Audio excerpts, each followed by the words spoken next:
देखिए, सबसे पहले तो हम नीचे इसको छुपा मत। आप सभी से भी कहेंगे कि आप तमाम पत्रकार बंधुओं के साथ साथ तमाम इसको छुपा मत यार। डीएसपी एसडीओ महोदय के लिए प्रार्थना करें। हालांकि उनसे मिले, उनका बॉडी मूवमेंट कर रहा है और ये सुखद संदेश है, लेकिन फिर भी हम चाहेंगे सभी उनके लिए प्रार्थनाएं करें, उनके लिए दुआ करें, उन्हें कुछ ना हो। और इस अवस्था में, इस घड़ी में एज ए असेंबली का मेंबर होने के नाते, इस राज्य का निवासी होने के नाते मैं पुलिस महकमा के साथ, पुलिस परिवार के साथ खड़ा हूँ। और मैं भी प्रार्थना करता हूँ, मैं भी दुआएं करता हूँ कि डीएसपी महोदय आदरणीय बड़े भाई पुरुषोत्तम सिंह जी शीघ्र स्वस्थ होकर हमारे बीच उपस्थित होंगे।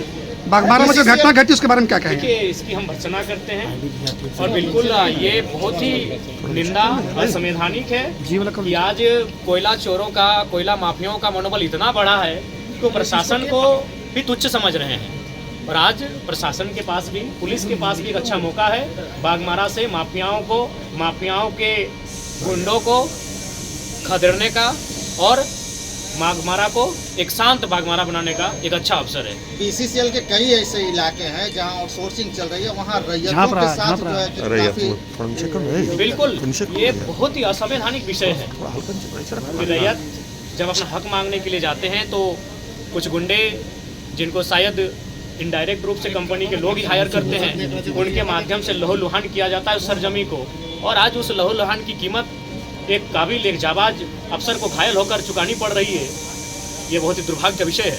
तो इसीलिए मैं प्रेस के माध्यम से पूरे, चूँकि यहाँ आईजी डीआईजी महोदय भी आए हैं, यानी उत्तरी छोटा नागपुर रेंज के सभी बड़े पदाधिकारी हैं पुलिस के, तो मैं उनको स्पष्ट कहूँगा कि यही अवसर है, बागमारा जैसे जितने भी एरिया जो माफियाओं के संरक्षण में है, जहां माफियाओं की गिरफ्त में है, उन एरियाओं को माफियाओं के चुंगल से आज़ाद कराएं। और बिल्कुल डीएसपी महोदय स्वस्थ इलाज का लाभ लेकर जब स्वस्थ होकर फिर से चलने के लिए अपने बाहर घर से आए, उससे पहले माफिया जेल के अंदर होने चाहिए। सर, अभी उसकी स्थिति क्या है? क्योंकि आपने उनसे मुलाकात, दोषी हम कहीं ना कहीं सिस्टम को मानते हैं, चाहे उसमें ब्यूरोक्रेट्स रहें, विधायिका के अंग रहें, सबकी मिली भगत है।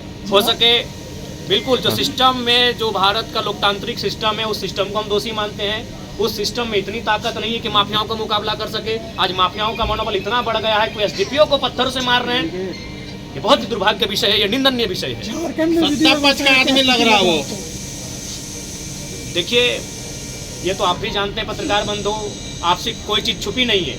और हम ये भी चाहेंगे कि पत्रकारों को भी संरक्षण मिले ताकि आप सच्चाइयों को दिखा सके। क्योंकि कुछ दिन पहले छत्तीसगढ़ में जो घटना घटी पत्रकार के साथ, उससे कहीं ना कहीं पत्रकार भी भयभीत हैं और पत्रकार चाह के भी इस प्रकार माफियाओं को एक्सपोज नहीं कर पाते हैं। मैं मानता हूं कि आपकी भी मजबूरी कभी आ जाती है कि आप कभी सच्चाई से कभी मजबूरी आ जाती हैं।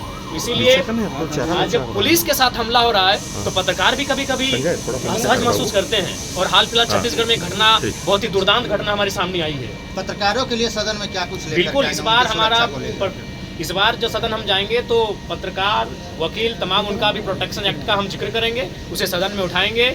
और फिलहाल तो हम आज पूरे उत्तरी छोटा नागपुर रेंज के तमाम जितने भी पुलिस प्रशासन के पदाधिकारी हैं, अफसर हैं, उनसे मैं स्पष्ट कहूँगा ये मौका है। डीएसपी महोदय को ठीक तो होके आएंगे ही, वो मूवमेंट कर रहे हैं, सुखद एक पॉजिटिव संदेश है हमारे लिए, वो ठीक होके आएंगे ही। लेकिन वो ठीक होकर जब ड्यूटी ज्वाइन करने से पहले तमाम माफिया जेल के अंदर होने चाहिए, उनके एक शागिर्दों को जेल के अंदर उनका हिसाब होना चाहिए। आप एक विधायक के रूप में मुख्यमंत्री से लिखित शिकायत करेंगे इसमें? बिल्कुल, अभी जस्ट हम घर जाएंगे, हमने अपने असिस्टेंट को इसकी सूचना दे दी है। वह केवल हमारे हस्ताक्षर का इंतजार है। वह ड्राफ्टिंग करके हमारे लेटर हेड में इस विषय को रख चुके हैं। ये बहुत ही गंभीर और संकीर्ण मामला है कि एक डीएसपी महोदय के साथ इस तरह का वारदात हुआ है। चलिए, थैंक यू।